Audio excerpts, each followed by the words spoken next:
شروع اللہ کا نام لے کر جو بڑا مہربان نہایت رحم والا ہے۔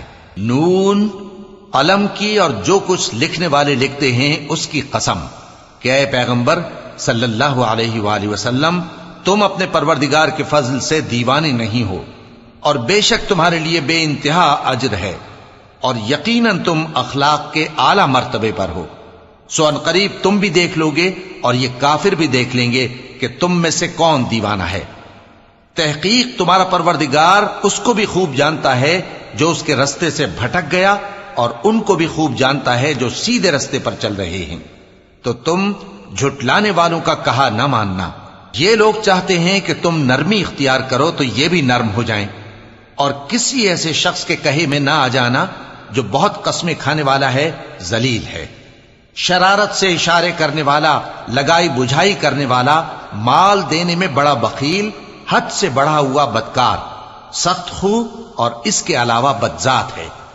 اس سبب سے کہ مال اور بیٹے رکھتا ہے، جب اس کو ہماری آیتیں پڑھ کر سنائی جاتی ہیں تو کہتا ہے کہ یہ اگلے لوگوں کے افسانے ہیں، ہم ان قریب اس کی اونچی ناک پر داغ لگائیں گے۔ ہم نے ان لوگوں کی اسی طرح آزمائش کی ہے جس طرح باغ والوں کی آزمائش کی تھی، جب انہوں نے قسمیں کھا کھا کر کہا کہ صبح ہوتے ہوتے ہم اس کا میوہ توڑ لیں گے، اور انشاءاللہ نہ کہا۔ سو وہ ابھی سو ہی رہے تھے کہ تمہارے پروردگار کی طرف سے راتوں رات اس پر ایک آفت پھر گئی، تو وہ ایسا ہو گیا جیسے کٹی ہوئی کھیتی۔ پھر جب صبح ہوئی تو وہ لوگ ایک دوسرے کو پکارنے لگے کہ اگر تم کو کاٹنا ہے تو اپنی کھیتی پر سویرے ہی جا پہنچو۔ سو وہ چل پڑے اور آپس میں چپ کے کہتے جاتے تھے کہ آج وہاں تمہارے پاس کوئی فقیر نہ آنے پائے، اور کوشش کے ساتھ سویرے ہی جا پہنچے، گویا پیداوار پر قادر ہیں۔ پھر جب انہوں نے باغ کو دیکھا تو ویران، کہنے لگے کہ ہم رستہ بھول گئے ہیں، نہیں بلکہ ہم بے نصیب ہو گئے۔ ایک جو ان میں سمجھدار تھا بولا، کیا میں نے تم سے نہیں کہا تھا کہ تم تسبیح کیوں نہیں کرتے؟ دوسرے کہنے لگے کہ ہمارا پروردگار پاک ہے، بے شک ہم ہی قصوروار تھے۔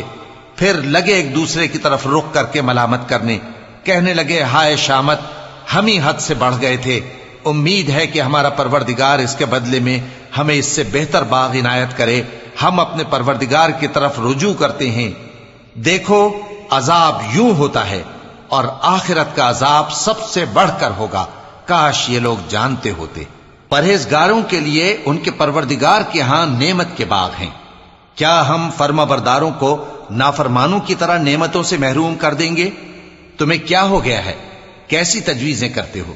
کیا تمہارے پاس کوئی کتاب ہے جس میں یہ بات پڑھتے ہو کہ جو چیز تم پسند کرو گے وہ تم کو ضرور ملے گی؟ یا تم نے ہم سے قسمیں لے رکھی ہیں جو قیامت کے دن تک چلی جائیں گی کہ جو کچھ تم طے کر لو گے وہ تمہارا ہوگا؟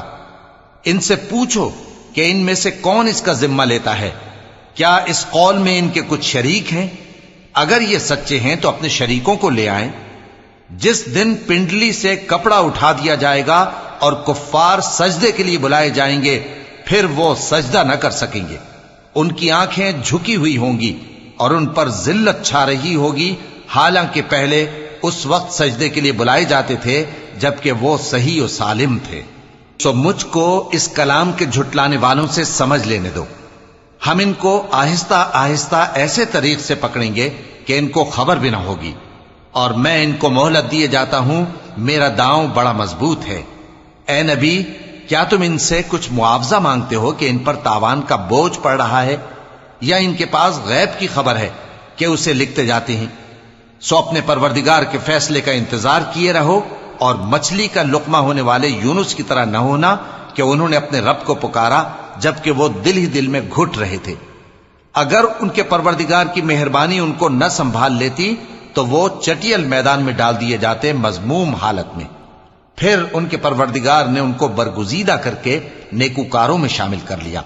اور کافر جب یہ نصیحت کی کتاب سنتے ہیں تو یوں لگتے ہیں کہ تم کو اپنی نگاہوں سے پھسلا دیں گے، اور کہتے ہیں کہ یہ تو دیوانہ ہے۔ اور لوگوں، یہ قرآن تمام جہانوں کے لیے نصیحت ہے۔